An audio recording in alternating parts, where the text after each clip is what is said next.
Wassalatu wassalamu ala asyrafil anbiya wal mursalin Sayyidina Muhammadin wa ala alihi wa sahbihi ajma'in amma ba'du. Alhamdulillahirrabbilalamin. Pada akhir bulan Juni ini kita bisa berkumpul malam hari ya di Overthink Class Series. Berarti setelah seminggu kemarin kita bertemu juga, dan alhamdulillah di minggu ini kita bisa bertemu lagi untuk Overthinking Class Series. Pada malam hari ini kita akan tetap bertemakan matematika lagi seperti minggu kemarin, namun dengan bahasan yang berbeda. Sedikit preview untuk bahasan pada malam hari ini, kita akan membahas statistik, kekacauan, dan takdir. Untuk pematerinya sendiri, kita menghadirkan Kang Adit ya. Sedikit kita kenalkan kepada kakak-kakak semua. Beliau Dr. Aditya Firman Ihsan merupakan manajer BPP Salman ITB, dosen Fakultas Informatika TELU, Telkom University, dan Ketua Himpunan di Himpunan Matematika Institut Teknologi Bandung periode 2015 dan 2016. Jadi kita akan sekarang membahas statistik, kekacauan, dan takdir. Berbicara soal statistik, itu ilmu yang sangat sering kita temukan di kehidupan sehari-hari. Mungkin yang sering kita dengar rata-rata atau mungkin modus gitu ya, data yang paling sering muncul, median, data tengah ketika datanya kita urutkan, itu sering kita dengar gitu. Bahkan dari berita-berita juga sering kita dengar gitu ya, statistik cuaca dan lain sebagainya gitu. Nah, pada malam hari ini tentunya Kang Adit akan menyampaikan mengenai statistik kekacauan dan takdir ini yang pastinya akan sangat menarik seperti minggu lalu gitu. Oke, tanpa basa-basi lagi, izinkan aku untuk menyapa Kang Adit. Malam Kang Adit. Ya, selamat malam. Assalamualaikum. Kang Adit, punten suaranya sepertinya kecil ya. Halo. Nah, udah besar alhamdulillah. Jadi Kang Adit akan menyampaikan materinya. Apakah sudah siap Kang Adit? Insya Allah. Siap. Insya Allah, oke. Baik, saya di sini sebagai moderator Muhammad Lutfi Aunillah, Aktuaria ITB Angkatan 22 akan menyerahkan acara pada malam hari ini kepada pemateri kita yaitu Kang Aditya Ihsan. Kepada beliau kami persilakan. Oke, bismillah. Ya, Assalamualaikum warahmatullahi wabarakatuh. Ya, ini kembali terakhir mungkin yang bersama saya di serial ini. Sebenarnya banyak yang bisa dibahas terkait matematika. Lengkapnya, sebenarnya mungkin yang sudah teman-teman panitia sempat post di grup dan juga dikasih tahu di poster bahwa lengkapnya ada di buku yang sempat saya tulis, itu juga sebenarnya dari inspirasi dari beberapa orang termasuk beberapa dosen di PG sendiri. Nah, ini yang terakhir, tentang statistik, mungkin kayak seakan-akan objek utama statistik, tapi yang saya bahas sebenarnya lebih banyak tentang beyond. Iya, sebenarnya sejak pertemuan pertama sih yang berusaha saya bahas selalu beyond dari teori matematikanya itu sendiri ya. Jadi eh, banyak hal yang sebenarnya kita pelajari, nggak kita sih ya, mungkin teman-teman matematika khususnya pelajari di matematika ya. Itu sebenarnya ada banyak hal yang bisa ditinjau lebih jauh gitu ya, dimaknai lebih jauh. Seperti itu, saya share screen. Oke, benar. Ini kedengaran kelihatan. Sudah Kak, sudah Kak. Wah, hitam sekali PPT-nya nih. Hitam, tapi tulisannya Iya, kelihatan. apa background? Ada kok, ada Kak. Ya, Kayak bulu gitu Kak. ini terkait kekacauan dan keteraturan. Jadi ya sebenarnya banyak hal yang kita nggak pahami dari semesta ini ya. Dan ilmu pengetahuan berkembang untuk berusaha memahaminya ya. Banyak sekali yang mungkin pertanyaan-pertanyaan sederhana ya terkait bagaimana alam ini bekerja dalam suatu keteraturan tertentu, dalam beberapa aspek lain seperti acak gitu ya, geraknya ya. gerak-gerak partikel elementer yang kecil itu, misalnya gerak atom, gerak elektron itu kan sebenarnya kayak acak, dia kayak kayak kesana kemari ya. Beberapa gerak eh, yang lebih besar lagi mungkin ya, ya mungkin eh, eh, meteor, ya, asteroid di luar angkasa itu kan batu-batu yang melayang-layang. Sebenarnya seakan-akan geraknya acak gitu. Terus kemudian di sisi lain ya mungkin beberapa makhluk hidup kayak mungkin kalau makhluk hidup sih nggak sepenuhnya acak ya. Tapi mungkin pada pada aspek tertentu mereka tuh seperti ya mungkin mengikuti pola tertentu, tapi sebenarnya terlihat ada semacam sedikit eh, pernah mungkin coba apa namanya gangguin semut gitu. Semut ngerubungin makanan, gangguin dikit. Itu kan mereka langsung kocar-kacir gitu. Nah itu tuh ada semacam keacakan, walaupun mereka berusaha akhirnya mengembalikan pola yang mereka punya sebelumnya gitu. Eh, Mungkin kalau berbicara yang lain lagi ada mungkin yang aspek yang bahkan secara filosofis masih jadi perdebatan sampai sekarang ya, terkait takdir gitu. Dan sebenarnya kita tuh punya kayak kumpulan kehendak manusia itu, kumpulan pilihannya manusia itu sebenarnya membentuk suatu pola nggak sih? Maksudnya memang ada suatu narasi besar nggak sih?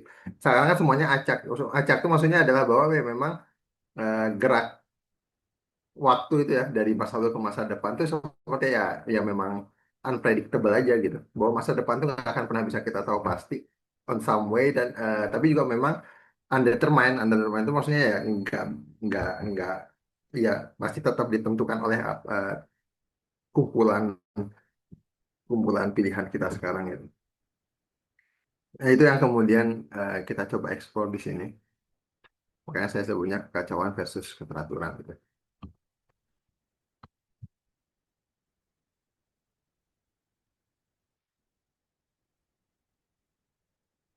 Bagaimana kita mendeskripsikan yang tidak teratur? Ya senaif-naifnya kita berusaha melihat ada keteraturan di alam. eh, Pada banyak sekali hal juga kita semua melihat banyak ketidakteraturan. Tapi sebenarnya bagaimana kita mendeskripsikan ketidakteraturan itu, gitu. Ya mungkin paling tidak ada beberapa aspek ya. Nggak teratur itu bisa berarti ya nggak pasti gitu. Jadi nggak kita nggak bisa menemukan kepastian di sana. Eh, Bahkan dalam kehidupan manusia pun sendiri banyak sekali sistem yang ya gimana kita berhubungan itu gitu, gimana kita berkomunikasi itu kadang-kadang nggak ada, ketika tidak ada keteraturan tuh memang nggak menghasilkan ketidakpastian. Kita nggak pernah bisa memprediksi sikap teman kita, sikap orang lain dan seterusnya, pada akhirnya menghasilkan gejolak-gejolak, konflik-konflik yang itu salah satu bentuk ketidakteraturan gitu. Bagaimana kumpulan pilihan manusia, kumpulan reaksi manusia itu menghasilkan ketidakpastian dalam langkah-langkah berikutnya. Terus akhirnya menghasilkan kacau ya, kekacauan ya, disorder gitu. Tidak ada kerapihan atau keteraturan di sana. Kemudian acak, seakan-akan ada keacakan. Teman-teman mungkin ngelihat dunia maya, dunia sosial, dunia maya, dunia media sosial sekarang gitu ya. Ya seakan-akan munculnya tren, munculnya meme, munculnya suatu hal yang viral itu seakan-akan ya ya unpredictable juga, kayak kacau aja lah. Bagaimana berita muncul, datang dan pergi, timbul tenggelam itu kayak ya udah gitu, kayak kayak emas gitu. Jadi dunia internet sekarang tuh kayak mess banget, kayak ke total total mess gitu. Mess itu apa sih bahasa Indonesianya? Ya keberantakan aja lah gitu, berantakan dunia media sosial sekarang, kacau acak gitu, kayak siapapun bisa jadi viral, siapapun bisa segera tenggelam, siapapun bisa tiba-tiba menghilang. On some ways dibilang kita mengikuti algoritma, tapi sebenarnya algoritma itu sendiri ya berada dalam suatu kayak walaupun kayak seakan-akan udah ada aturannya, tapi di balik aturan itu ya tidak teratur juga gitu. Jadi ya ini hal-hal yang tidak bisa kita pahami gitu saat ini. Jadi kita coba bedah satu-satu ya. Sebenarnya apa sih artinya uncertain atau tidak pasti ya? Yang pertama nggak pasti, uncertain. eh, untuk bisa memahami uncertainty, gitu, ketidakpastian ya teman-teman, dalam hidup hidup ini dalam ketidakpastian. Teman-teman melihat masa depan yang penuh dengan ketidakpastian. Teman-teman nggak tahu nanti setelah ini karirnya kayak gimana, itu ketidakpastian gitu. Gimana sekarang ini gejolak geopolitik dunia gitu, apakah bagaimana Iran, Israel, Amerika dan beberapa negara di sekitarnya itu tuh bereaksi itu kan ketidakpastian gitu. Sebenarnya ada ketidakpastian, banyak sekali ketidakpastian gitu. Tapi mungkin untuk melihat sebenarnya ada kenapa ada ketidakpastian karena kita melihat sesuatu kan berdasarkan data gitu. Ya kita melihat sesuatu melihat data, kemudian kita merespon data tersebut. Dan sekarang bahkan itu menjadi jargon, gitu. Menjadi jargon di mana yang mana ya apa bahwa seakan-akan setiap kali argumen, setiap kali kita mengucapkan sesuatu, setiap kali kita berusaha beropini atau seterusnya gitu. Seakan-akan harus ada datanya gitu. Ya bicara dengan data kata banyak orang. Apakah artinya berbicara dengan berdasarkan data itu artinya ya pasti benar gitu. Dalam hal ini data itu maknanya sangat luas dan beragam. Jadi di pojok itu saya tulis, saya sederhanakan aja definisinya. Ininya representasi realitas, bentuknya apapun. Jadi ya nggak usah terlalu dipikirin apa itu data kan gitu. Nah ada dua aspek yang perlu kita pertimbangkan di sini. Realita itu kompleks, terus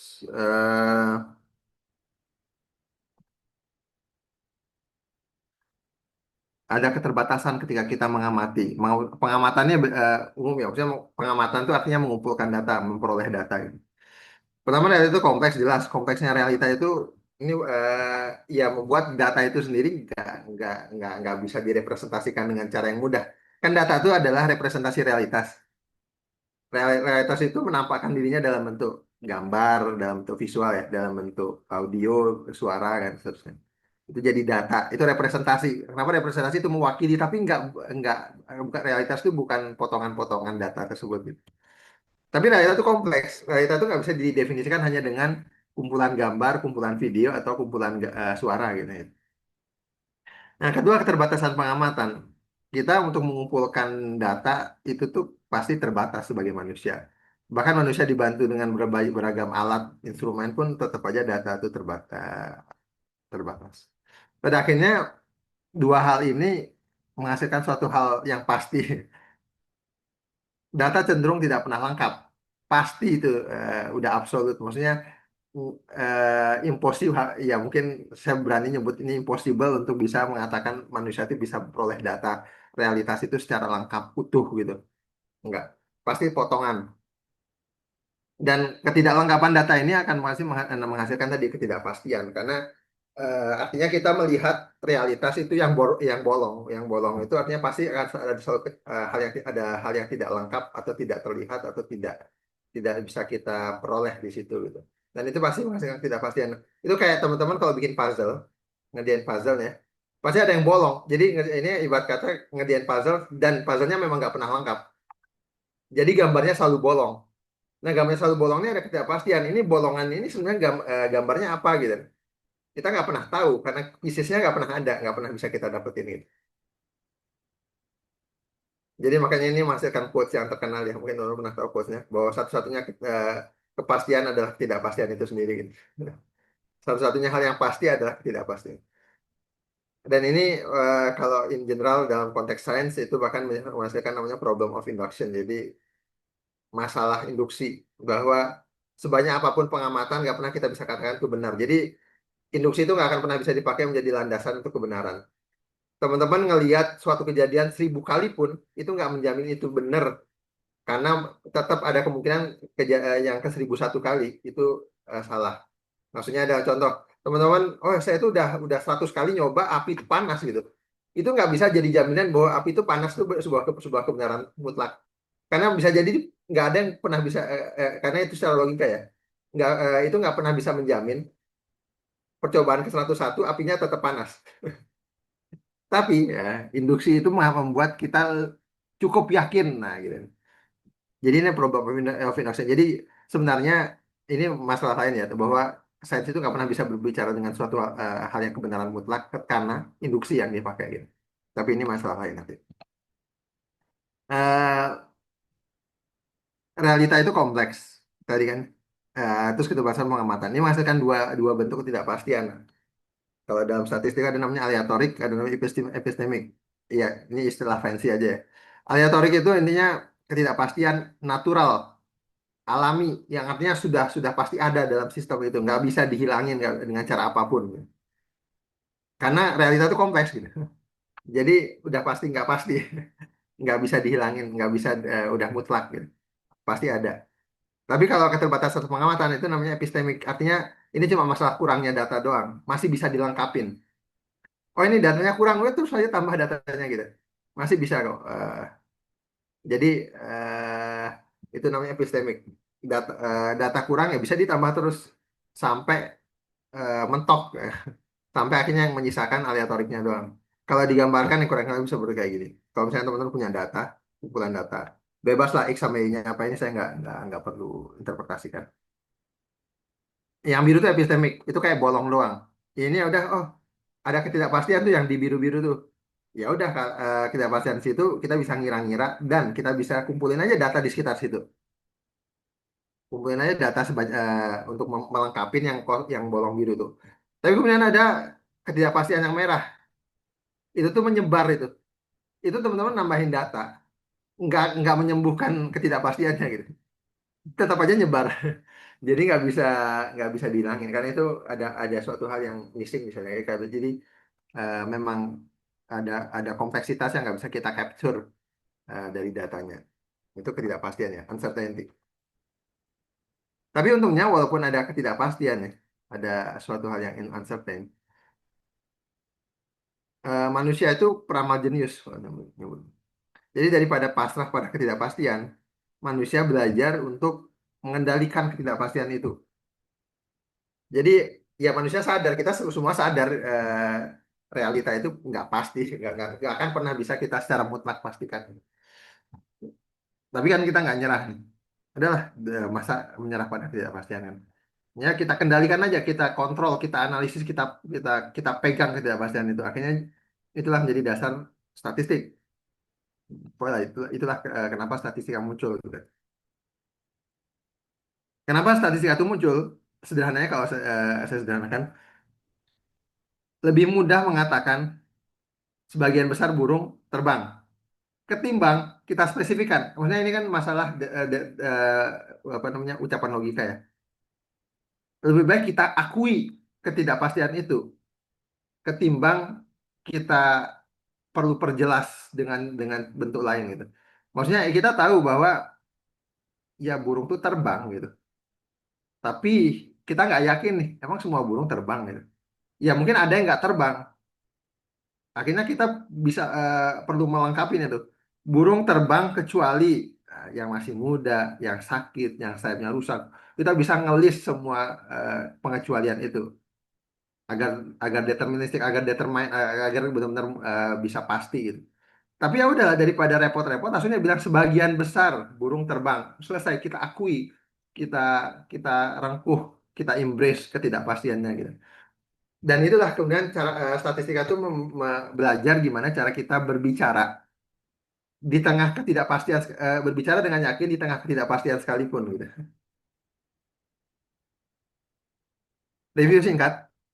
Jadi ada namanya eksperimen. Eh, Eksperimen tuh jadi ini teori doang sih.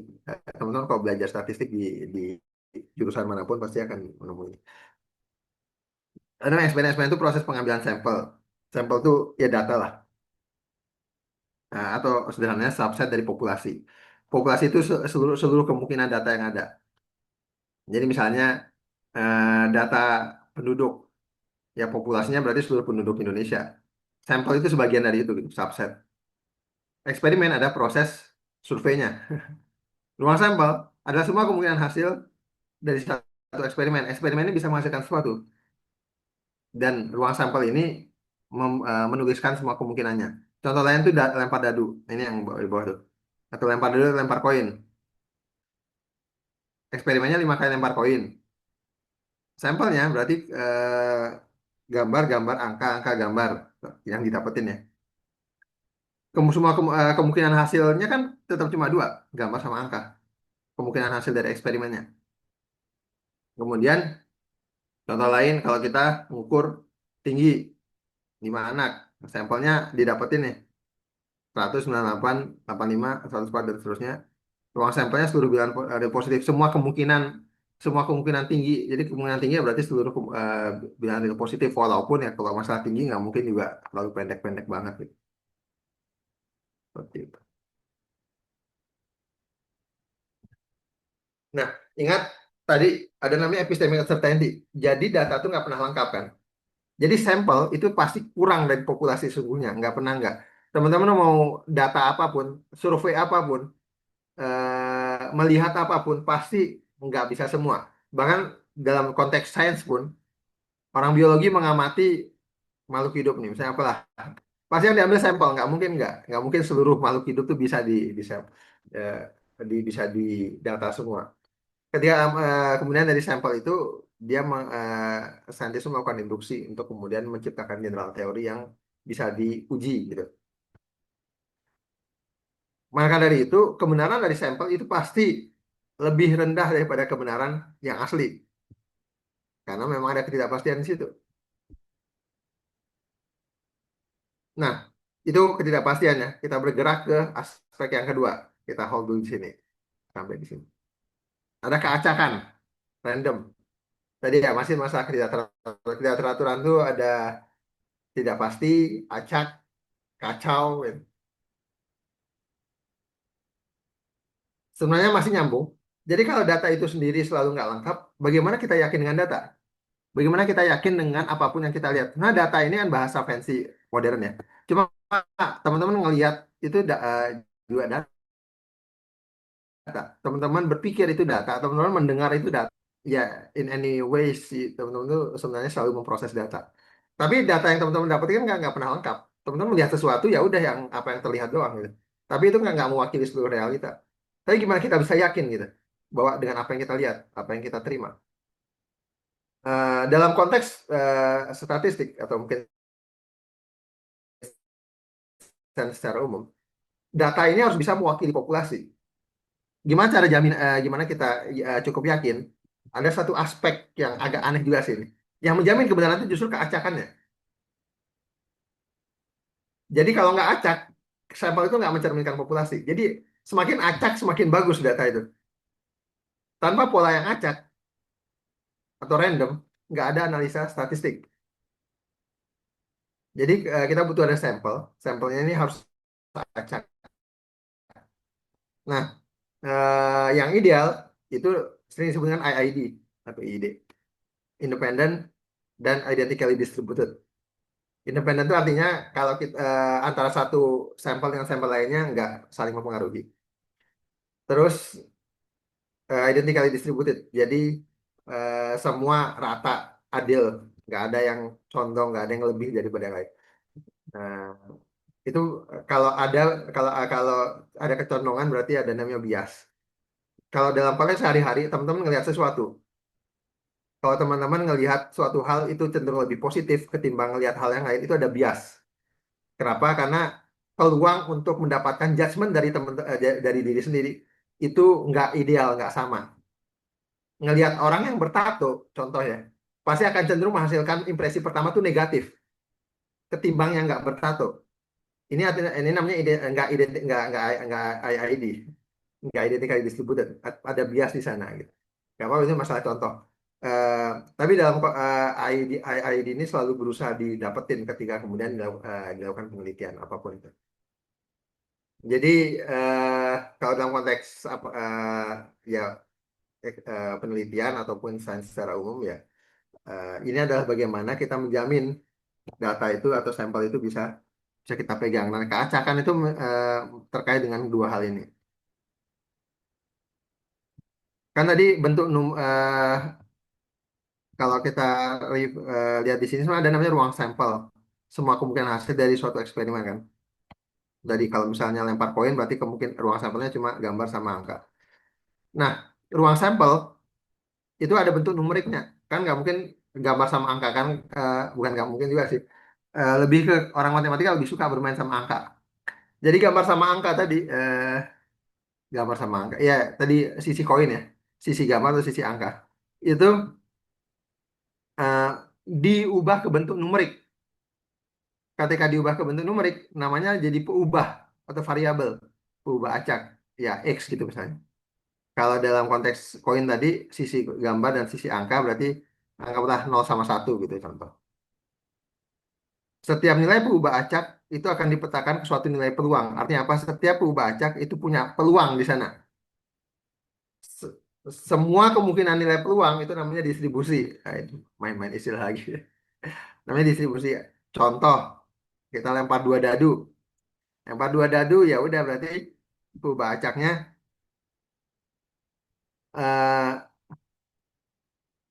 2 sampai 12 ya. Semua kemungkinan. Ini bentuk numerik dari ruang sampel. Ruang sampelnya ya tadi eh, dadu, yaitu gambar dadunya itu ruang sampelnya. Versi numeriknya ya total banyaknya titik di situ. Kemudian setiap kemunculan dari angka ya dari Pembacak ini dari dalam dadu ini kan beda-beda. Nilai 7 itu kemungkinan lebih banyak karena lebih lebih kemungkin terjadi karena kombinasinya banyak. 6 sama 1, 5 sama 2, 4 sama 3, 3 sama 4 dan seterusnya. Itu jadi membuat 7 ini lebih sering terjadi, lebih mungkin terjadi ketimbang 12 atau 2 gitu. Nah, itu namanya peluang. Seluruh peluang ini kalau dipetain namanya distribusi. Oke, nggak usah terlalu banyak teori, tapi ini lebih ke kita coba memahami, kita coba memaknai. Karena teman-teman mungkin di berita dimanapun sering mendengar kata peluang. Bahkan kadang-kadang sehari-hari juga kita mengucapkan kata itu. Tapi apa sih sebenarnya peluang? Coba lihat dua kalimat ini. Apa bedanya? Peluang keberhasilan di mesin jackpot itu 1%. Apa bedanya dengan seorang dokter mendiagnosa 60% kemungkinan pasien itu terkena kanker. Ini peluangnya. Ini sama-sama berbicara peluang sebenarnya. Tapi sebenarnya maknanya sangat beda antara kiri sama kanan.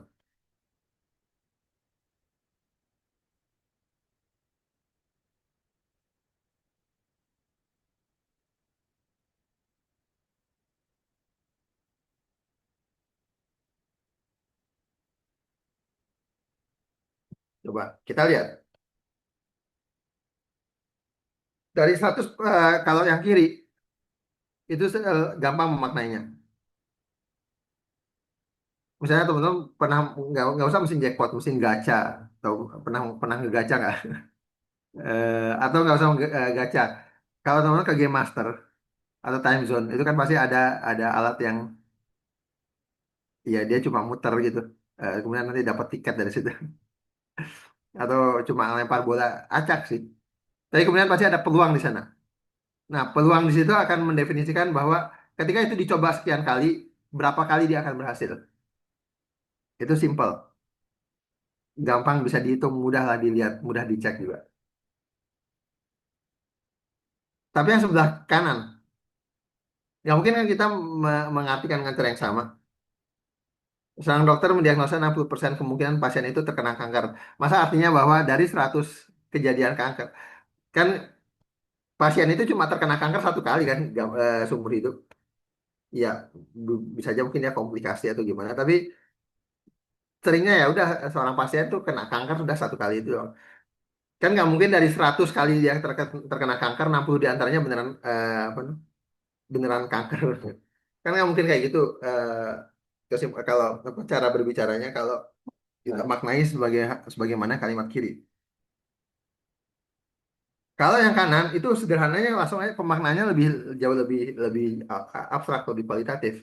Dokter itu cukup yakin pasien itu terkena kanker, 60% keyakinannya. Kenapa cukup yakin? Karena di atas 50%. Nggak terlalu yakin karena ya masih di bawah 90%, di bawah 80%. Jadi ini berbicara keyakinan. Itu yang membedakan kalau dalam konteks statistik namanya yang kiri itu adalah frekuentis. Yang kanan itu Bayesian. Kenapa perlu melihat ini? Nggak usah terlalu ini rumusnya sih. Iya mungkin kalau yang belajar matematika ini akan pasti paham teorema Bayes. Perlu belajar teorema Bayes. Tapi intinya mungkin nggak usah ke sana. Intinya adalah peluang itu berbicara masalah derajat keyakinan kalau bagi Bayesian. Keyakinan berubah ketika ada data baru. Kenapa bisa gitu? Ada teorema bias. Teorema bias ini berbicara itu. Ada apa namanya prior dan yang posterior, tapi saya nggak akan terlalu bahas di sini. Ininya adalah peluang A setelah B. Ini yang lihat kalimat kedua aja. Peluang A setelah B itu peluang A sebelum B dikali suatu faktor. Suatu faktornya ada data, ada informasi baru. Jadi maksudnya adalah data akan mengubah prior menjadi posterior, akan mengubah kesimpulan, akan mengubah kesimpulan. Dan itu mungkin contoh realnya banyak sih. Teman-teman kalau misalnya selama ini nggak percaya jin misalnya, nggak percaya, misalnya ada orang nggak percaya hantu atau jin atau semacam, itu prior tuh, peluang derajat keyakinan dia terhadap jin itu kecil, sekian persen. Tapi kemudian ada data baru, ada informasi baru. Informasi ini bisa dihitung bahkan pakai bias, teorema bias. Keyakinan dia akan berubah peluang derajat keyakinan tadi dari sekian persen ke berapa persen dengan adanya data baru, dengan adanya informasi baru. Misalnya dia tiba-tiba mengalami suatu kejadian mistis seperti itu.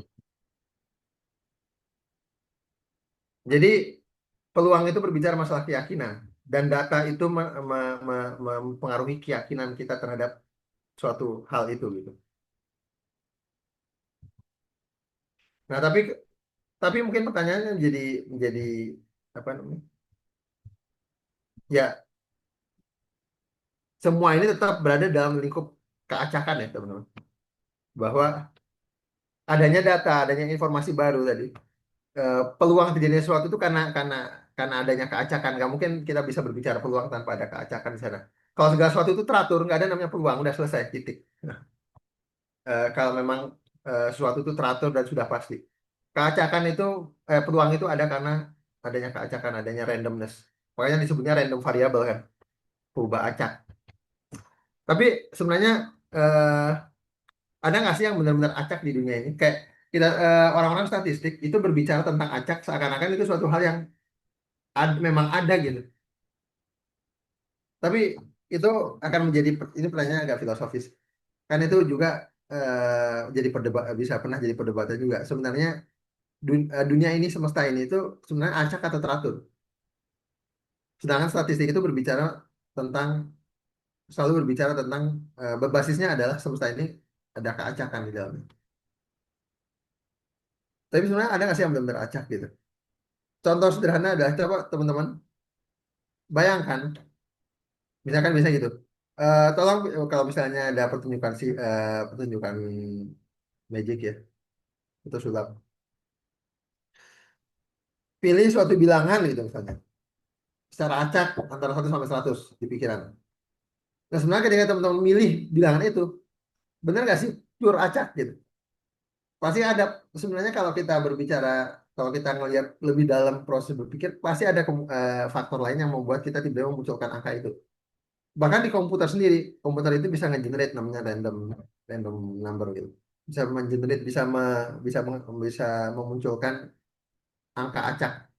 Tapi angka acak ini sebenarnya nggak sepenuhnya acak, ada algoritma di belakangnya. Algoritma ini menjamin bahwa minimal di pengulangan kejutaan kali baru itu akan kembali polanya. Makanya dia almost random gitu.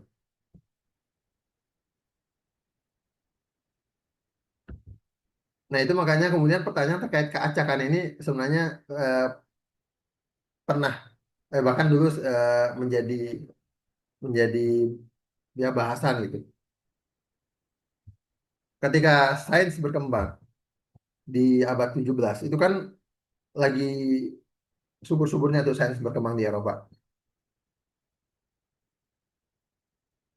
Dan adanya Newton, Laplace, dan banyak sekali saintis-saintis lainnya yang satu persatu menemukan bagaimana cara alam bekerja, dan bagaimana menemukan cara alam bekerja ini semakin membuat saintis pada masa itu yakin gitu. Kita bisa memprediksi gerak suatu benda selama kita ketahui seluruh kondisinya berdasarkan teori-teori yang ada saat itu. Teori Newton itu kan berbicara tentang bagaimana suatu itu bergerak. Itu benar-benar cukup dengan teori Newton itu benar-benar kita bisa prediksi gerak suatu benda completely gitu. Makanya akhirnya bahkan Laplace itu mencetuskan namanya Laplace demon ya. Mungkin istilah ini mah bukan dari dia sendiri, cuma kalimat dia seperti ini.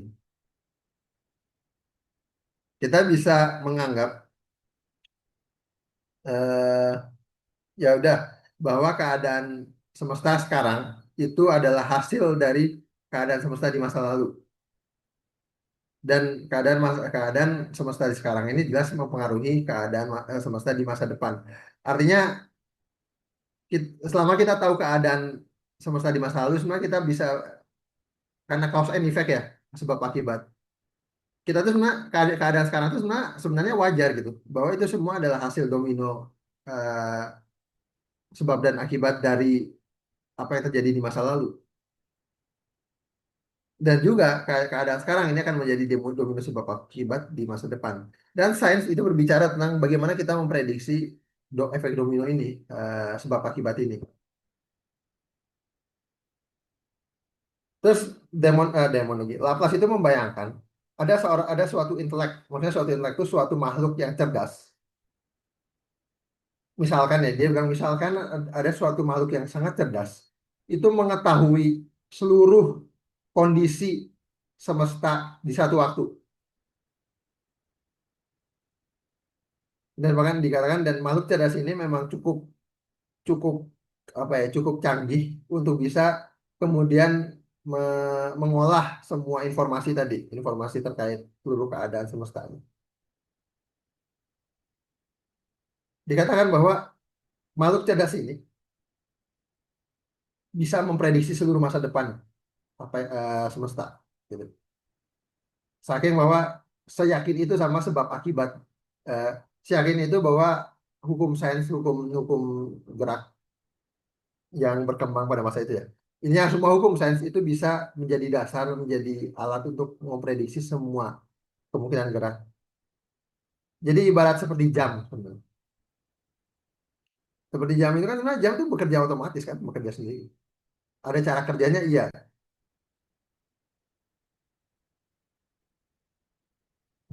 Jam itu bisa kita prediksi sekian. Iya, memang jam ya, namanya waktu. Sekian menit lagi dia akan menunjukkan waktu waktu apa gitu tuh. Ya kita bisa prediksi karena cara kerjanya jelas. Dan Laplace membayangkan semesta ini mungkin bisa seperti itu. Dan akhirnya orang-orang nyebutnya Laplace Demon. Jadi bukan bukan makhluk cerdas, bahkan nyebutnya ada iblis gitu. Ada iblis kalau misalnya iblisnya ini mengetahui seluruh keadaan semesta di satu waktu, maka dia bisa mengetahui keadaan semesta di seluruh waktu lainnya gitu. Eh, ini ada determinisme. Determinisme itu adalah kita tahu, kita bisa mendetermine segala sesuatu itu sifatnya mutlak, nggak ada yang nggak pasti, semua bisa diperkirakan, diprediksi.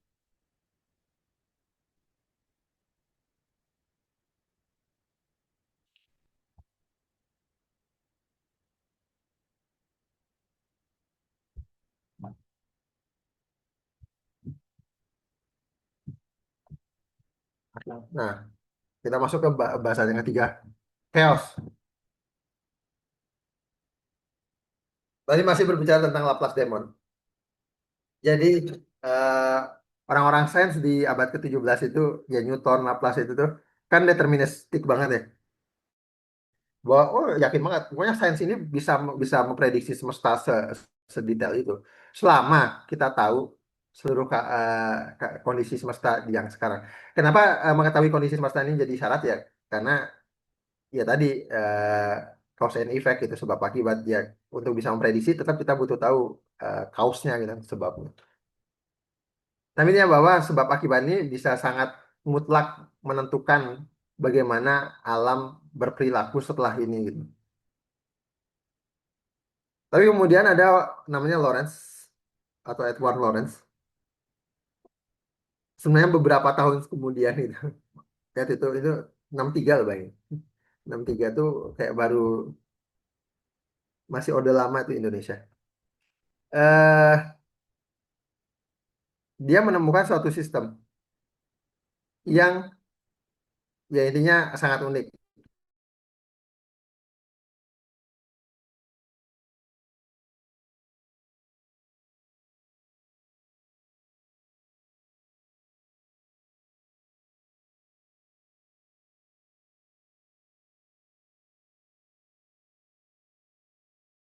Ini mungkin saya sederhanakan biar buat teman-teman yang non juga. Jadi ini berbicara tentang tentang cuaca. Persamaannya kayak gitu, gitu.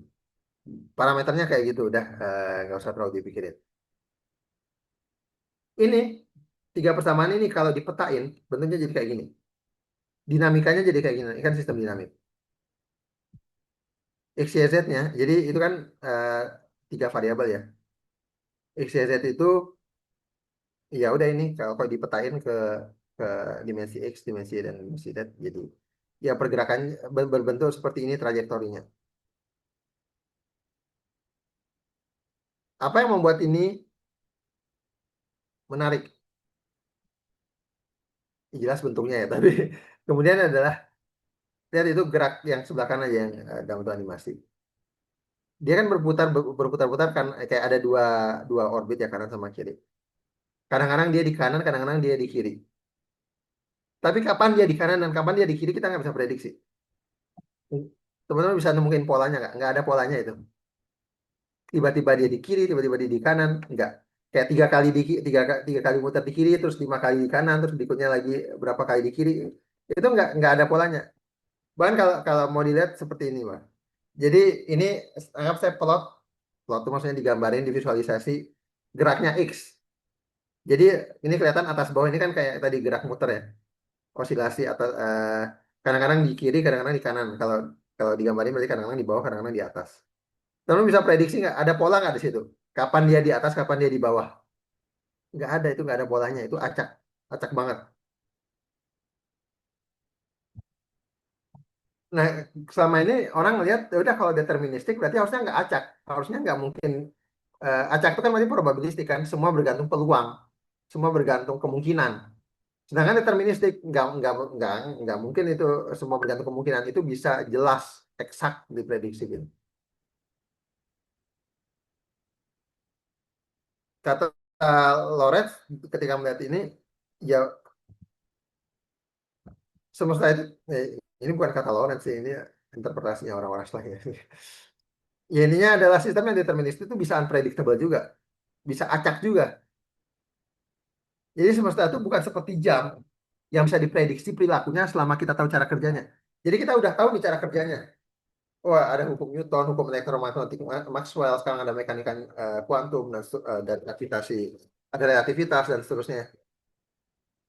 Itu kita tahu cara kerjanya. Harusnya kalau bagi orang determinisme sains, cara kerja ini membuat kita bisa dengan sangat yakin memprediksi alam semesta. Nah, apapun itu. Tapi ternyata, bahkan kalaupun kita tahu cara kerjanya, alam semesta ini tetap unpredictable on some ways. Terus kalau kita coba lagi, petain lagi, ini masih semoga paham ya maksud visualnya kayak gini. Tadi ya kan dia bentuknya tuh gini nih, muter, muter, muter. Itu kalau kalau dari sisi X kan kayak kayak cuma osilasi aja kanan kiri. Osilasinya di dua tempat gitu.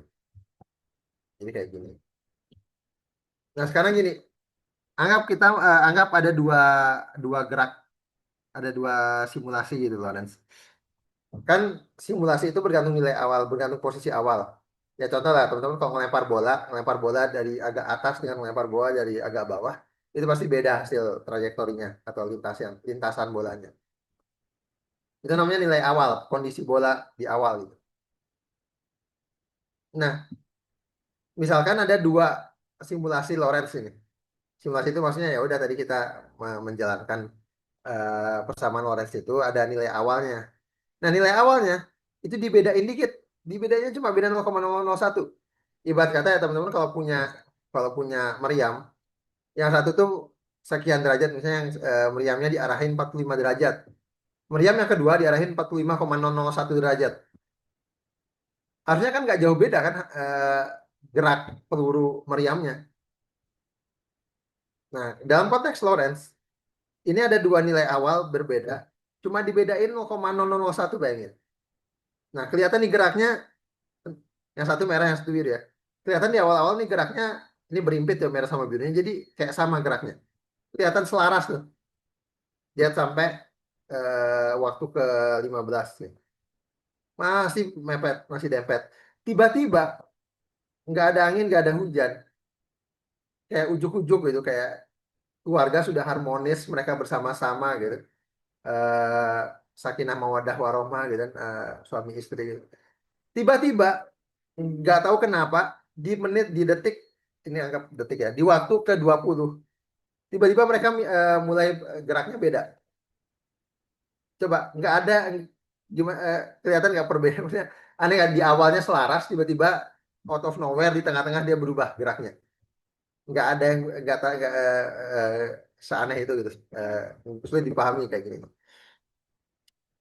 Tiba-tiba biru sama merah ini mulai berbeda dan bahkan benar-benar udah sangat makin lama makin kacau, makin nggak makin ya makin berbeda gitu. Kalau kita simulasiin, ini contoh ini ya. Ini starting point-nya mirip banget. Artinya starting point-nya di satu titik, tapi cuma beda sekian 0,001 detik. Ini harusnya ya kalau teman-teman mensimulasikan sesuatu cuma beda dikit. Teman-teman misalnya ngelempar bola atau apalah. Cuma cuma ya deket-deketan ya harusnya hasilnya nggak jauh beda lah. Coba-coba kita lihat. Nyebar loh ini.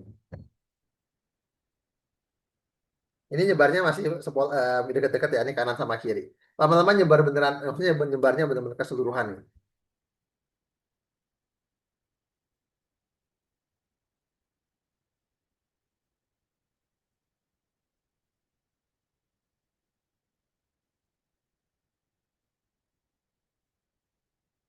Ini udah benar-benar nyebar. Udah nggak jelas itu mereka kemana-mana. Dari yang tadinya, ini udah kacau nih, udah acak. Udah benar-benar teman-teman bisa prediksi nggak geraknya. Ini geraknya udah kayak kayak random aja nih mereka. Padahal ini itu berasal dari titik yang sama. Nggak sama banget, tapi memang namanya beda beda dikit, beda starting point gitu. Cuma dari sini bisa senyebar yang ini.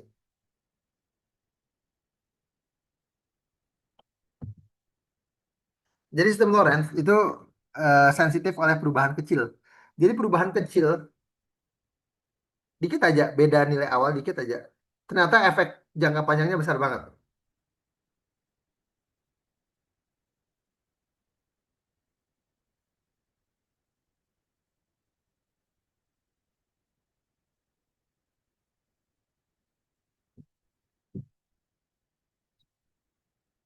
Akhirnya ya kalau bahasa sederhananya satu gangguan kecil menghasilkan perubahan yang besar. Ini mungkin teman-teman pernah dengar ya ini terkenal banget.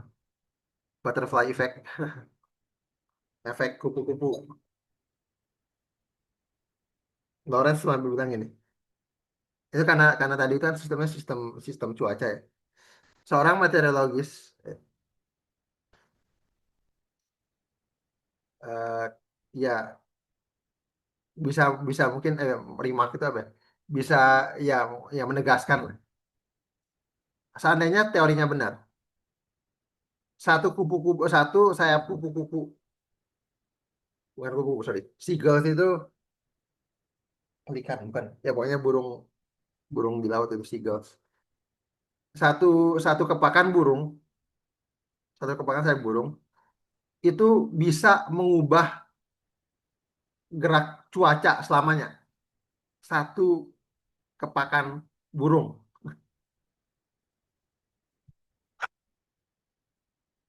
Kontroversinya masih belum bisa diputusin karena itu memang masih kontroversi. Tapi kayaknya dari yang temuan terakhir kayaknya lebih condong memenangkan Seagulls ini. Bahkan ya kalau versi ekstrimnya, apakah kepakan sayap kupu-kupu di Brasil bisa menghasilkan tornado di Texas? Jawabannya mungkin kalau melihat sistem sistem Lorentz. Kenapa? Karena perubahan kecil itu ternyata efeknya bisa sangat ngeri gitu. Ya ini bayangin ini satu satu satu ini perubahan kecil. Wing tiba-tiba di ujungnya langsung kayak kayak udah gerak gerak geraknya nggak jelas dah ini udah kemana-mana. Udah nyebar udah masing-masing. Itulah kemudian asal mula term chaos muncul. Ya istilah chaos sebenarnya sudah ada lama gitu sih. Cuma scientifically ini baru muncul setelah ada jadi ini adalah chaos ini berbicara tentang perilaku alam yang kacau. tapi justru datang dari sistem yang deterministik. Artinya deterministik itu tidak berarti predictable. Perilaku alam kacau itu maksudnya ya ini loh teman-teman di dunia sains. Cuaca itu adalah salah satu hal yang paling sulit diprediksi sebanyak apapun data yang kita punya.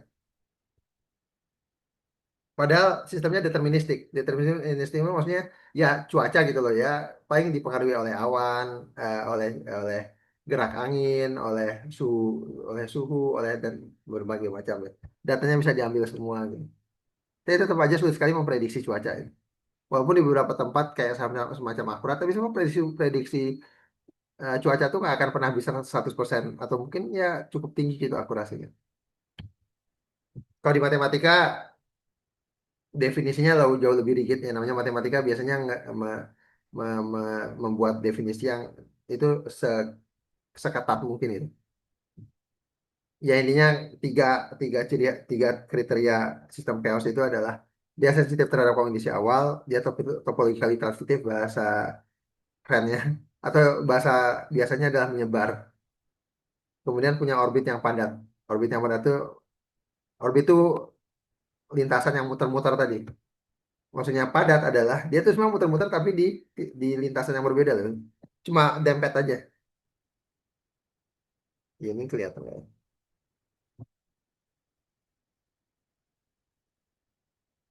Oh enggak. Tapi ini ya itulah maksudnya yang poin ketiga. Cuma ya mungkin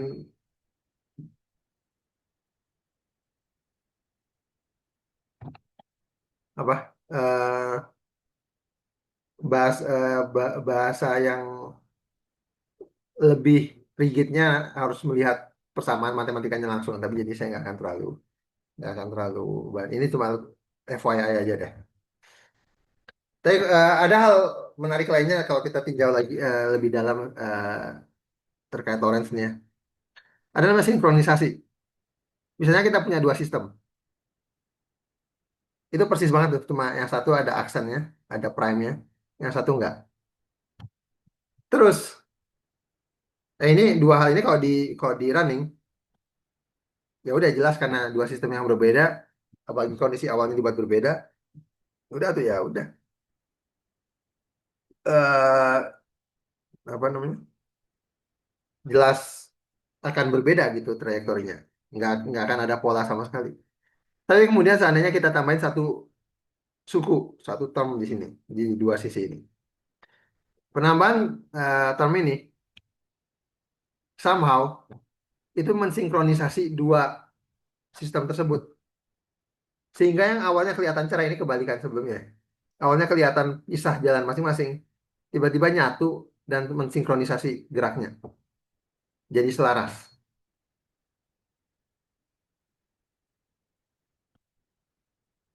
Nah itu contoh alaminya ada, yakni kunang-kunang.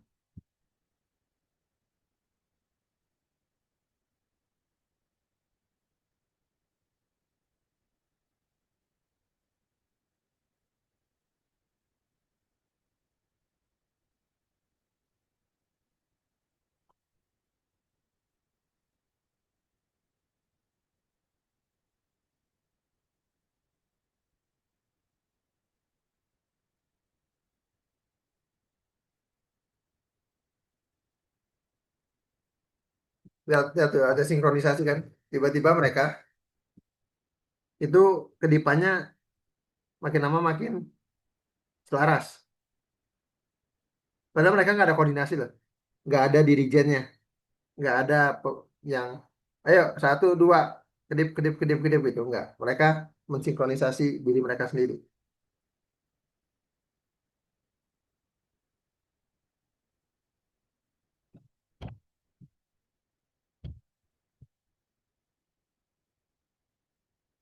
Ya itu kunang-kunang. Atau contoh lainnya di metronom. Mungkin pernah lihat gue ya.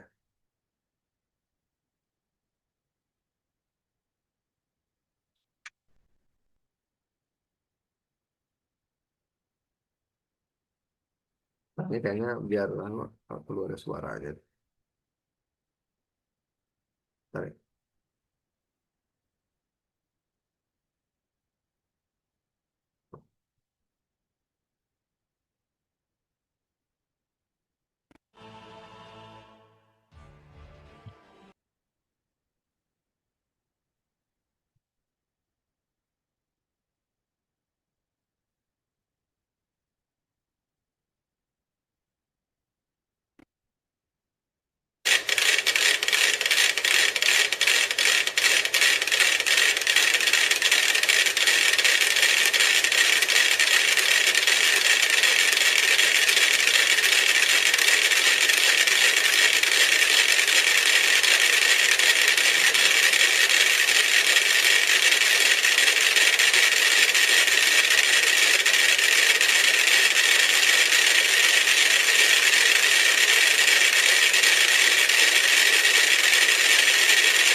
gitu.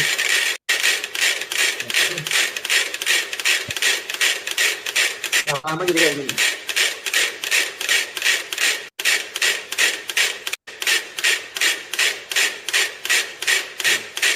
Namanya sinkronisasi. Jadi awalnya gerak metronomnya ya benar-benar beda-beda, lebih kelihatan banget. Terus sinkronisasi sendiri. Yang nggak sendiri sih, itu tuh dibantu, nggak dibantu. Jadi yang gerak mereka harus dibuat independen, nggak bisa gerak bebas. Jadi di bawahnya tuh roda itu, di bawahnya roda, jadi ikut bergoyang anunya. Landasannya. Oke, aspek selanjutnya emergency. Emergence ini kita berusaha membaca apa sih sebenarnya yang terjadi dengan sistem chaos. Sistem chaos tadi. Kalau semesta itu chaotic, lantas apa yang membuatnya teratur? Tadi ya, kita tahu bahwa realita itu kompleks, selalu ada uncertainty gitu. Eh, dan dalam uncertainty itu ya kita berusaha mendekatinya gitu, berusaha melihat itu dengan mengumpulkan sebanyak mungkin data dan sebagainya. Tapi pada akhirnya dalam semua itu tuh ada keacakan gitu.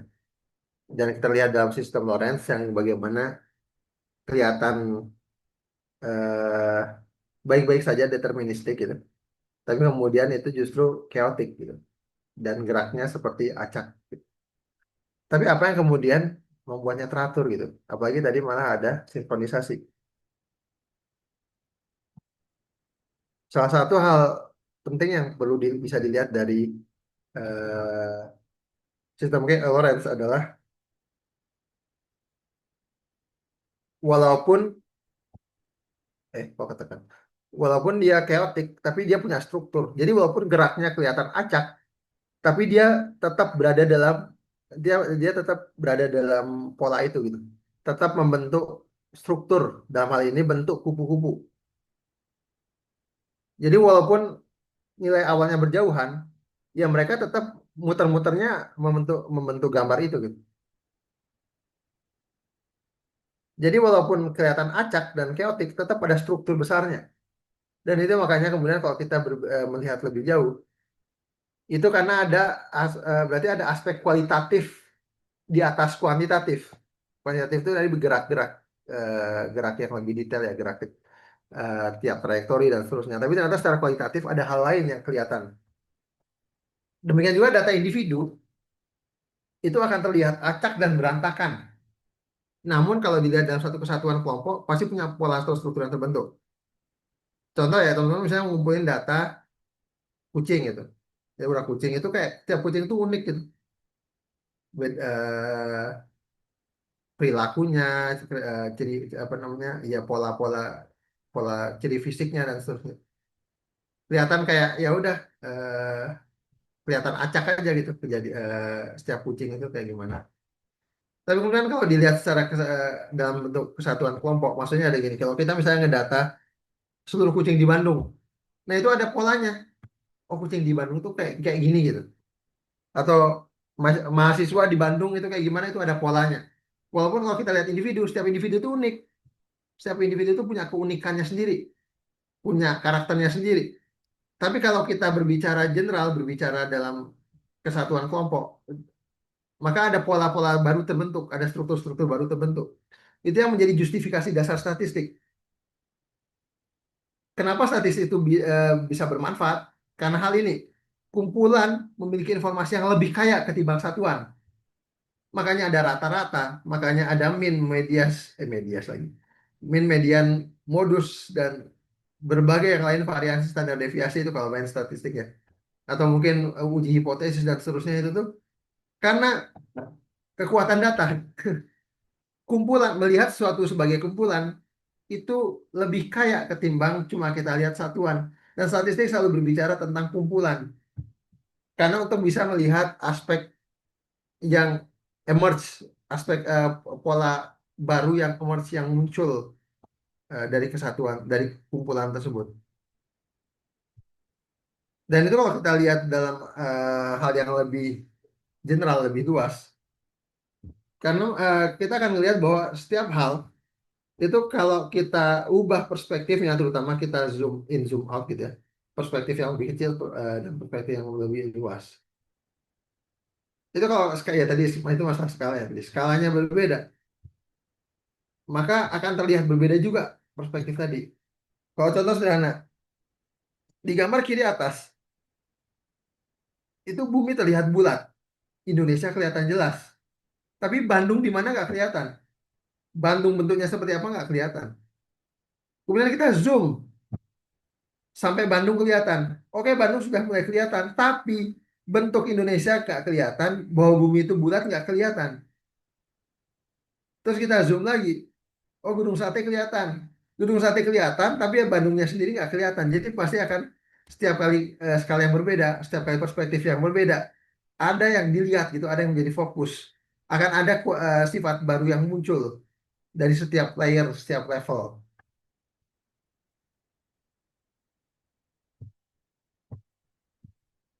Inilah kemudian dinamakan, kalau di biologi namanya emergence property. Artinya, kalau kita memandang kumpulan objek sebagai satu kesatuan, akan muncul sifat-sifat yang baru. Kenapa dalam biologi ini yang menjadi kuat?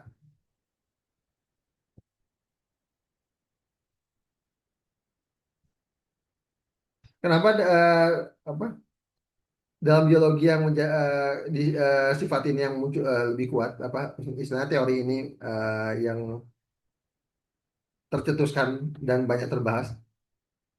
Karena di dalam biologi lah itu kompleksitas itu kelihatan bertingkat, kelihatan sifat emergence ini sangat clear gitu. Teman-teman tahu sel kan ya? Sel itu benda mati lah itu. Sel itu cuma kumpulan molekul gitu, kumpulan molekul yang kebetulan di, di dibungkus oleh membran. Terus di dalamnya ada organel-organel lah, ya ada mitokondria dan lain sebagainya. Itu tapi semua benda mati lah itu. Tapi sel berkumpul jadi jaringan dan jadi organ. Itu bisa menghasilkan suatu bisa bisa menghasilkan suatu organ yang bekerja gitu.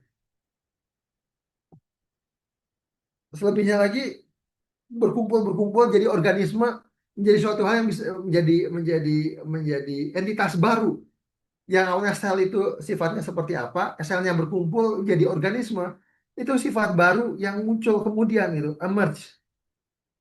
Padahal manusia, ya, makhluk hidup sendiri itu adalah kumpulan sel. Sel kalau dilihat tunggal berbeda dengan sel kalau kita lihat dalam bentuk satu kesatuan.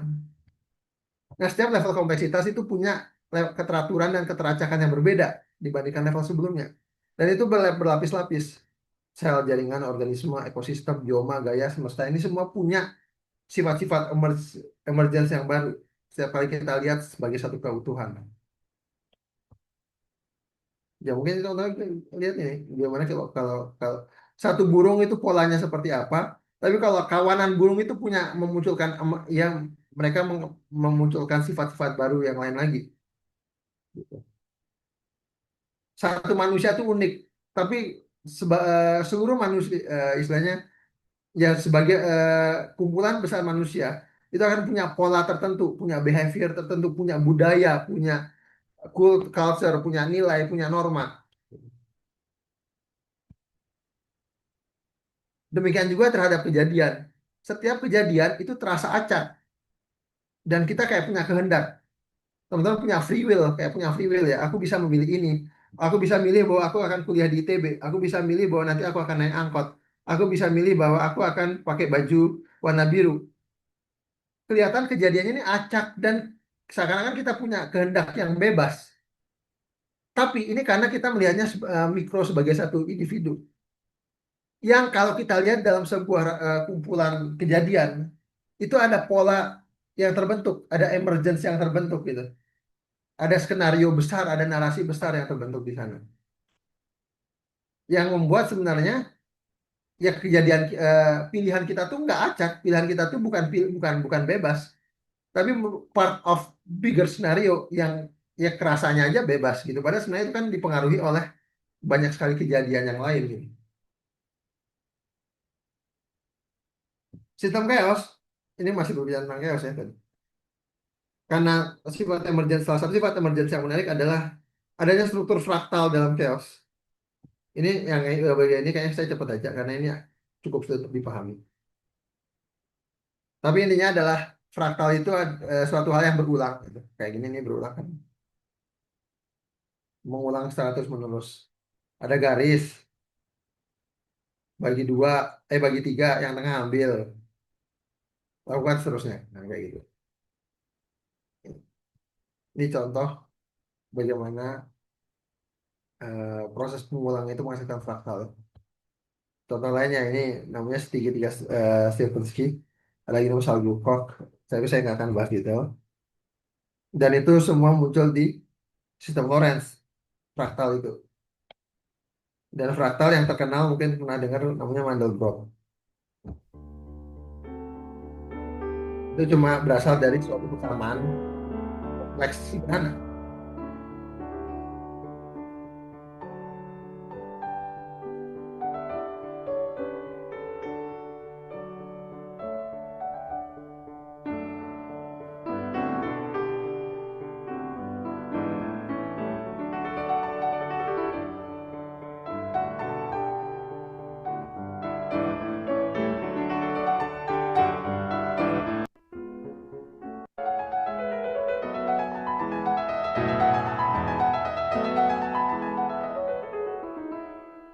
Ini contoh fraktal ya.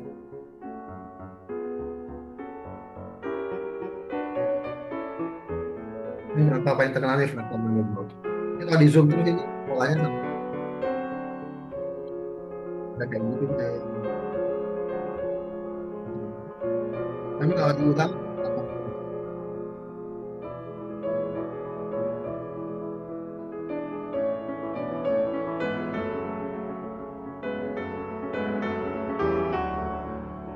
ini bisa diterusin sih tapi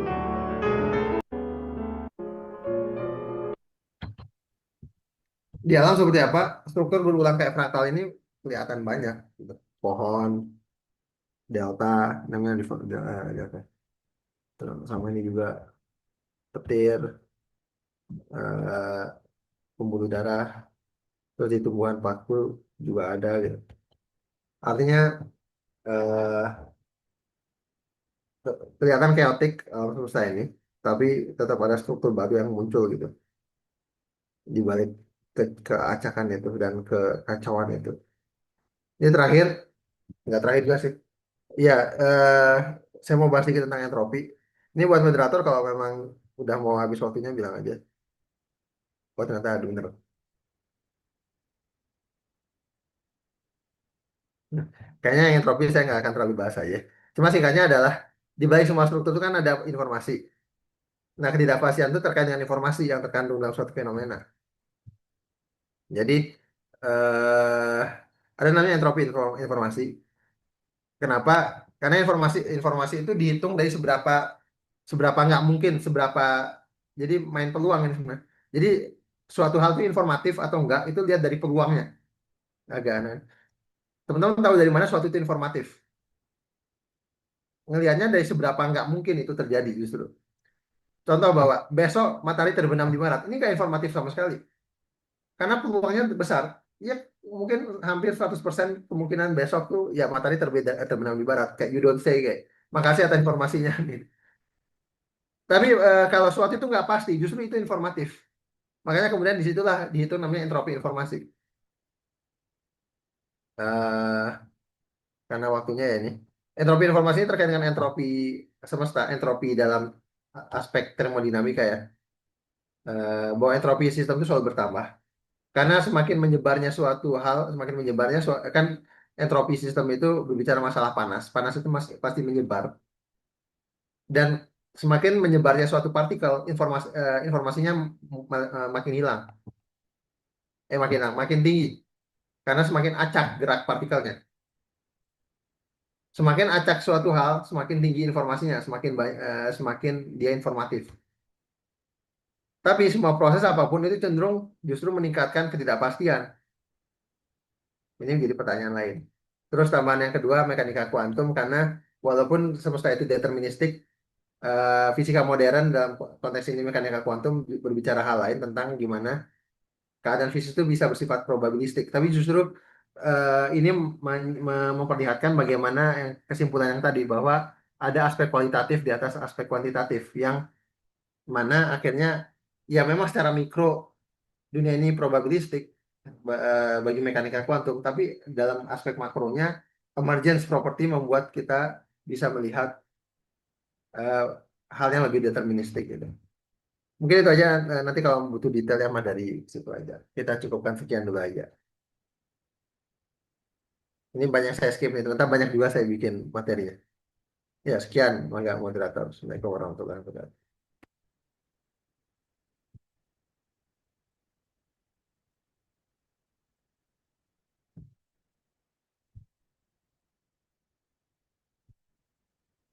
Terima kasih banyak Kang Adit atas pemaparannya. Alhamdulillah ya. Tadi pemaparannya walaupun tadi agak dikejar di bagian entropi teman-teman semuanya. Di sini langsung aja kita ke sesi pertanyaan. Di sini ada pertanyaan dari Kak Trendi Prima Wijaya. Mungkin bisa disimak aja ya, Kang Adit. Apakah sudah Ya, bisa dilihat pertanyaannya di pesan? udah panjang nih. Ya, udah, saya baca dulu. Ya, mungkin dibaca dulu aja oleh Kang Adit ya. Soalnya kalau saya baca juga nantinya bakalan menghabisin waktu.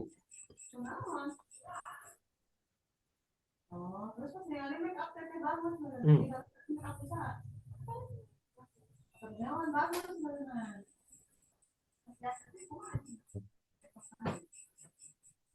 Oke, masalah ya sebenarnya memang menarik, kita langsung ke pertanyaannya adalah pertanyaan yang ya yang agak bawah itu ya. Ini Ya, menarik karena memang perdebatan itu kan perdebatan yang terjadi sampai sekarang itu perdebatan yang umurnya tuh ribuan tahun ya. Maksudnya sejak awal mula manusia bisa berpikir itu eh, di dunia sampai sekarang di dunia filsafat itu masih terjadi bahwa sebenarnya kita punya kehendak bebas atau alam semesta ini sudah ada takdirnya gitu. Karena itu dua hal yang bertentangan dan nggak bisa dan sejauh ini ya eh, kalau yang satu benar, yang satu pasti nggak benar gitu. At least at some point kalau misalnya kalau teman-teman ngikuti logikanya ya. Kalau teman-teman punya kehendak bebas, kalau setiap manusia itu punya kehendak bebas, free will, berarti kan eh, kejadian suatu hal itu bergantung pada kehendak atau pilihan setiap individu. Maka dari itu nggak bisa tidak tidak tidak ada tidak berada dalam jalur alur yang bisa ditentukan gitu. Tidak ada takdir di sana. Karena contohnya, apakah besok saya itu masuk ITB atau enggak? Misalnya contoh ini, saya udah masuk ITB. Mau masuk universitas. Besok saya masuk ITB atau enggak? Itu apakah bergantung pilihan saya sepenuhnya bahwa pilihan saya ini bebas atau ya udah itu takdirnya aja saya masuk ITB. Kalau saya punya kehendak bebas, ya saya bisa aja memilih tiba-tiba saya nggak mau masuk ITB, saya mau masuk UPI aja. Kalau dalam hal itu, ya udah takdirnya nggak bisa nentuin ini. Tapi ini perdebatan filosofisnya ya. Eh, dan gimana cara membuat itu compatible? Kalau kalau kita sebagai muslim sebenarnya memang ada konsep kode dan kodar. Tapi kalau kalau mau sederhanakan ini ya, bahwa banyak sekali ayat mengatakan bahwa nggak ada kehendak di dunia ini selain kehendak Allah, simple itu. Bahwa apapun yang terjadi di alam semesta ini pure kehendak Allah gitu. Wa ma tasyauna illa ayasya Allah. Jadi nggak ada satupun yang terjadi di dunia ini kok di luar kehendaknya Allah. Udah itu udah mutlak kan. Ada takdir lah. Tapi kemudian apakah kemudian kita bisa punya punya punya free will punya free will atau enggak gitu. Tapi mungkin ini saya bahasanya mungkin kan karena bahasa di matematika saya akan menjawabnya lebih ke arah sana aja. Paling tadi konsep konsep emergen saja bahwa mungkin yang tadi saya sempat sempat bingung di sini apa ya? Ya di sini sebenarnya. Jadi eh, kan ada emergence property gitu. Jadi eh, bahwa kehendak kita itu mungkin kalau kalau kalau saya bahasakan ya eh gini oh ya banyak orang-orang sekarang banyak perkembangan komputer sekarang itu ada bisa mensimulasikan namanya eh, apa lupa saya tiba-tiba lupa ya multi agent yang intinya mensimulasikan bagaimana gerak manusia dalam suatu nggak mesti manusia sih gerak suatu agen gitu, nyebutnya agen, yang dalam suatu behavior tertentu, dalam suatu sifat tertentu, kemudian melihat gimana perilakunya. Sederhananya mensimulasikan gimana manusia bertindak gitu. Tapi kemudian ada rules-nya, ada rules-nya. Gerak satu orang itu mungkin bisa sangat unik. Anggaplah dia punya pilihan. Tapi pada suatu titik tertentu dia punya pola. Dia mengembangkan suatu emerge rule yang ditetapkan pada kepada sistem itu, termasuk pada orangnya, itu menghasilkan memunculkan emergence sehingga menghasilkan pola yang dalam bentuk lebih besar gitu. Dan itu yang kemudian kalau disederhanakan ya, kalau disederhanakan em, bahwa walaupun setiap manusia merasa punya kehendak bebas, on some ways, bahkan kehendak itu sendiri pun sebenarnya adalah bagian besar dari rule yang udah ditetapin gitu. Ya ini mungkin mungkin berbicaranya agak sedikit. Tapi memang statistically kita selalu bisa melihat pola ketika kita eh, munculin kumpulan-kumpulan informasi itu dari satu kesatuan. Bagaimana kecenderungan mahasiswa memilih kampus itu kan ada polanya. Sekian persen milih ke ITB, sekian persen milih ke IPB, sekian persen milih ke UI dan sebagainya. Itu menjadi pola kan. Kelihatan polanya, tapi ini eh, melihat cuma sekedar persentase-persentase kayak gitu itu kan itu ada ketidaklengkapan juga di sana. Tapi itu sekedar contoh ya, contoh bahwa ada pola lain yang muncul ketika kita melihat sesuatu dalam bentuk dalam versi yang lebih general. Jawaban keduanya adalah ala-ala kuantum gitu. Sebenarnya kan underlying physics semesta itu kan ada ada probabilistiknya itu. Kalau yang paling modern sih namanya quantum field theory. Kebetulan karena saya belajar fisika juga. Jadi sederhananya seluruh semesta ini berisi field gitu. Jadi kayak gelombang aja. Eh, Gelombang yang kalau diinterpretasikan itu jadi semacam gelombang probabilistik kayak gitu. Yang kalau kalau kita berbicara teorinya lebih jauh lagi gitu. Bahwa sebenarnya semua hal itu terjadi seketika. Jadi gerak kuantum itu tuh semua kemungkinan hal yang bisa terjadi itu sebenarnya terjadi. Tapi kemudian ada namanya, ya ini saya berusaha menyederhanakan aja, ya. Ininya adalah bahwa semesta itu on some way works in a way that akhirnya eh, semesta hanya memilih satu jalan saja gitu. Dan dalam memilih satu jalan saja ini kalau yang ini maksudnya interpretasi ya, jadi bukan bukan konteks sains ya. Bahwa dalam determinisme sains yang sangat mutlak itu kadang-kadang kan tidak menyisakan peran Tuhan atau peran Allah di sana gitu. Di mana dong Allah bermain kalau misalnya semua ini sudah ada aturannya, sudah ada rule-nya kayak berarti Allah tuh cuma menciptakan rule-nya kemudian nontonin doang gitu. Atau di mana Allah tuh bisa intervensi kalau ketika rule-nya tuh sudah jelas. Intervensinya mainnya di kuantum. Ketika di sana sifatnya semua probabilistik. Justru di sini adalah wilayah di mana eh, apa namanya? Ya ini interpretasi sekali lagi ya, interpretasi bahwa yang bisa bisa salah, makanya harus hati-hati ketika ketika melakukan interpretasi. Bedakan interpretasi dengan suatu kebenaran yang kita bisa yakini ya.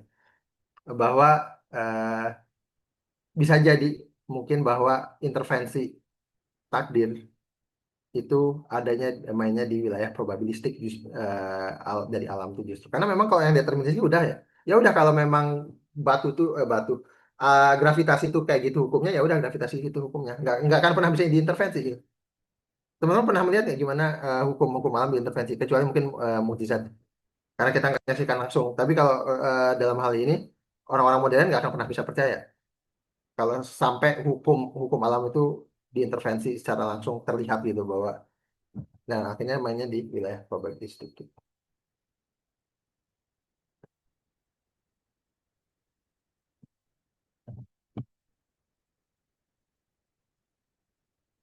Itu dibantu juga dijawab oleh Mbak Maya.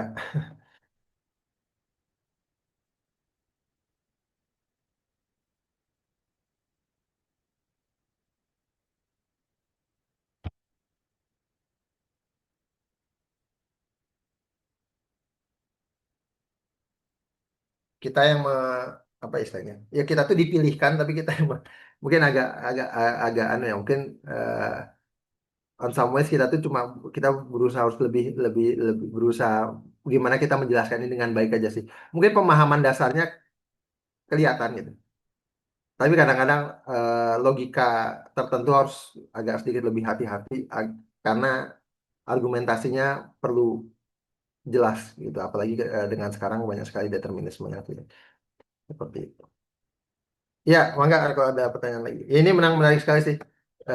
Bagaimana eh, eh, ya ketika saya ngeliat statistik pada akhirnya kita ngelihat seperti bahwa eh, kumpulan kejadian kumpulan kejadian kita ini sebenarnya seperti seperti seperti pola-pola kecil individu, data-data individu yang kemudian kalau dikumpulin akhirnya menjadi suatu narasi besar gitu. Itu di satu aspek lain tadi ya yang mekanika kuantum.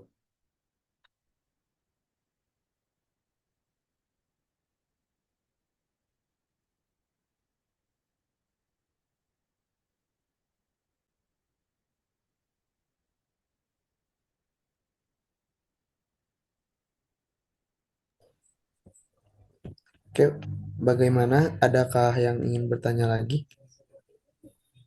Boleh di kolom chat atau langsung angkat tangan.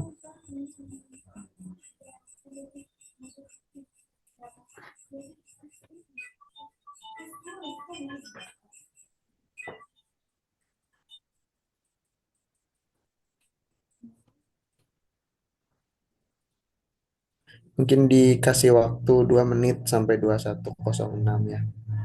Ada yang lagi ngetik atau mungkin ada yang lagi siapin pertanyaannya. Bebas aja.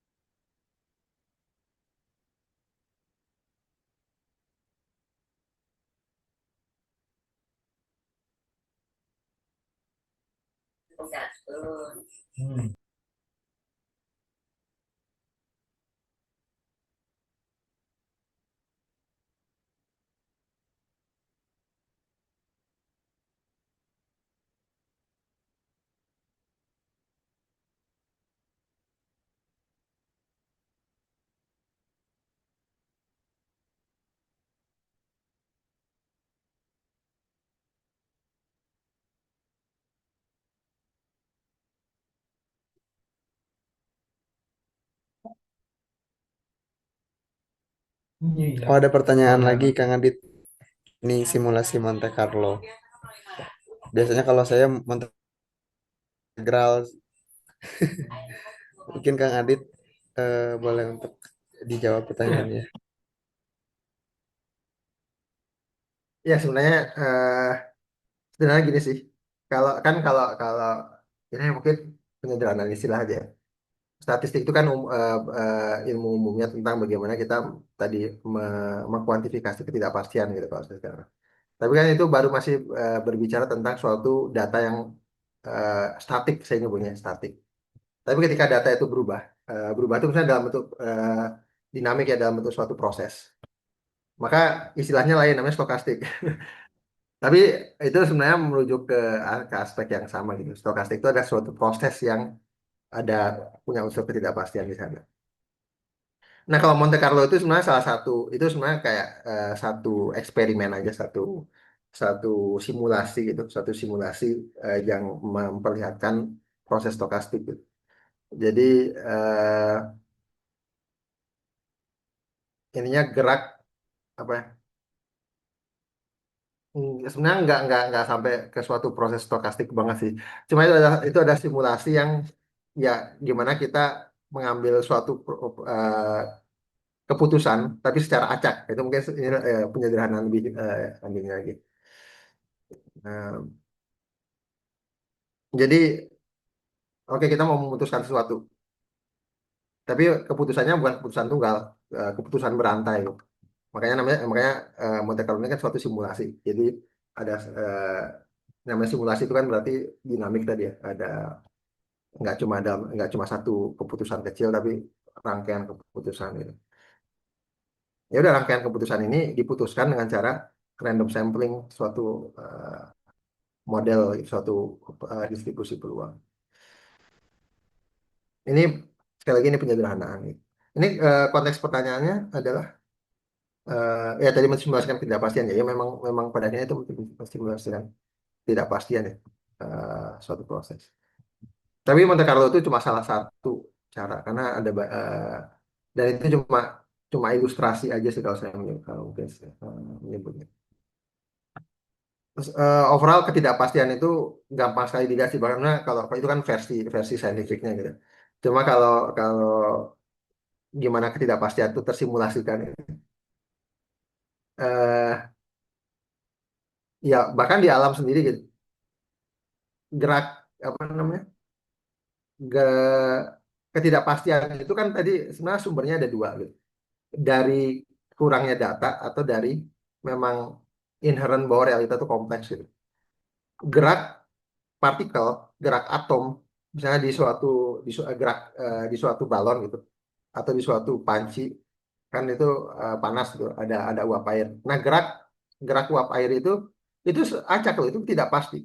Tapi kemudian disimulasikan di dengan namanya gerak Brown atau semacamnya gitu. Tapi itu kan cuma cara saintis untuk mendeskripsikan. Tapi pada akhirnya geraknya seacak itu. Tapi keacakannya sebenarnya datanya dari mana? Ya data karena kompleks saja karena itu kayak lu bayangin nggak suatu wadah berisi gas gitu. Terus dia geraknya ke sana kemari ada jutaan molekul gas.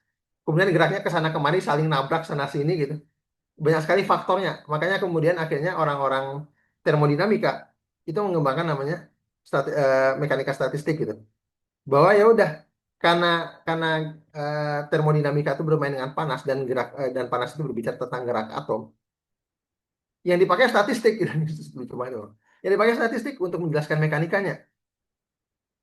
Jadi makanya entropi terus beberapa apa namanya eh, konsep di termodinamika tuh asal mulanya tahu dari statistik gitu. Entropi itu kan peluang kalau ngitung rumusnya itu. Tadi saya melihat entropi entropi itu ada entropi informasi ya. Itu tuh berbicara tentang seberapa mungkin seberapa seberapa seberapa mungkin keadaan itu terjadi. Entropinya tinggi itu berarti cukup predictable, cukup besar kemungkinan itu terjadi. Kalau entropi kecil enggak. Jadi gitu ya gimana sebenarnya alam ini pada akhirnya statistik itu ketidakpastian itu pasti ada dan statistik itu nggak cuma ada di matematika beda tadi ya termodinamika itu bermain banyak dengan mekanika statistik akhirnya dipakai untuk tadi mensimulasikan untuk eh, menjinakkan ketidakpastian tadi biar lebih bermanfaat untuk manusia gitu. Seperti itu.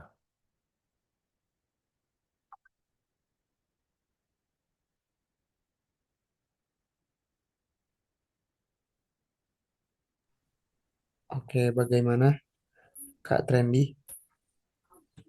Oke, aku izin reminder lagi ya untuk penanya terbaik bukan penanya pertama. Itu akan ada giveaway gitu. Jadi mungkin yang lain atau Kak Trendy lagi sudah bertanya dua hal, ingin menambah peluang terpilihnya menjadi lebih besar, menjadi penanya terbaik, mangga. Atau mungkin dari kakak-kakak yang lain ya, bisa untuk bertanya, boleh raise hand atau lewat kolom chat, mangga. Mungkin dikasih waktu lagi, mungkin lagi ada yang ngetik atau lagi ada yang nyiapin sampai 21.13. Kalau nggak ada, mungkin nanti kita penutupan.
Oke, jam sudah menunjukkan 21.13.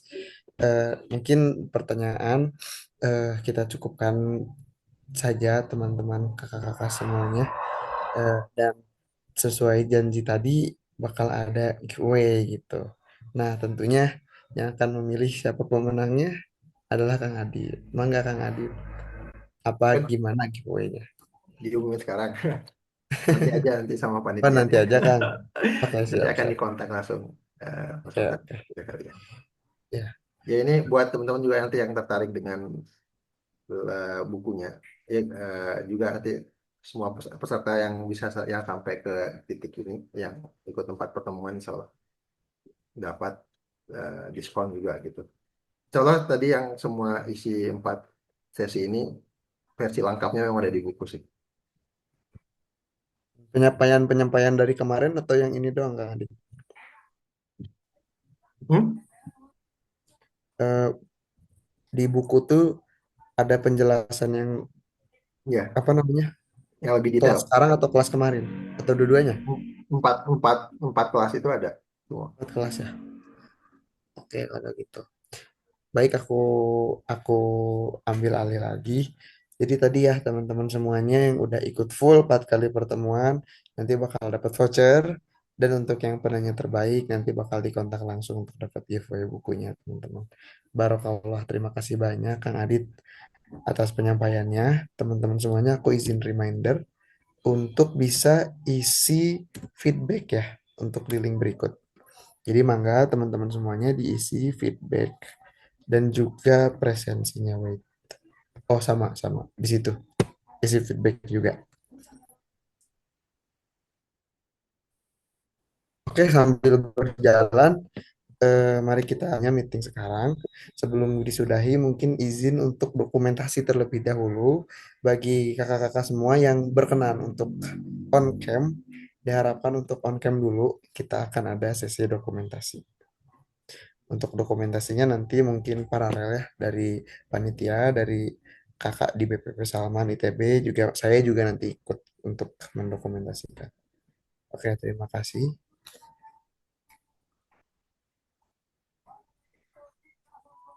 Eh, Mari ditunggu untuk on cam.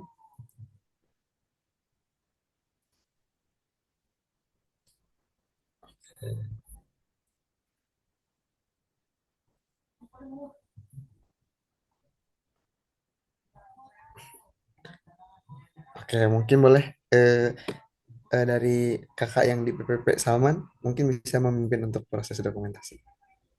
Oke. Ada lagi yang mau buka kamera? So, sudah cukup? Sebentar. 3, 2, 1. Oke, terima kasih. Oke, terima kasih banyak untuk yang berkenan on cam dan teman-teman semuanya. Link feedback sepertinya tidak bisa dibuka, mohon maaf katanya. Oke, mungkin ada kesalahan mungkin dari link yang saya kirim.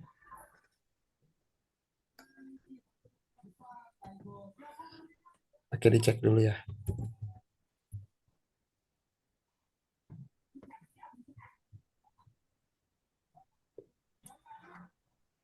Hmm. Gimana Kak, linknya udah bisa belum? Atau mungkin masuk hal?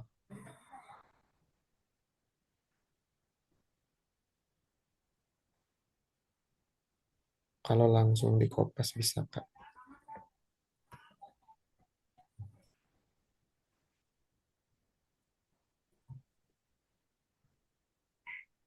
Oh, saya bisa. Kalau saya sendiri bisa buka. Ya, mungkin langsung di copy paste ya. Oke, alhamdulillahirobbilalamin. Iya betul bisa dibuka. Alhamdulillahirobbilalamin untuk kelas kita pada malam hari ini telah usai dengan tutup dengan materi statistik dan kekacauan juga, dan kita udah ada sesi pemaparan dari Kang Adit dan ada diskusi juga ya tadi. Terima kasih banyak untuk kakak-kakak semuanya yang sudah bisa hadir dan terutama untuk pemateri kita pada malam hari ini.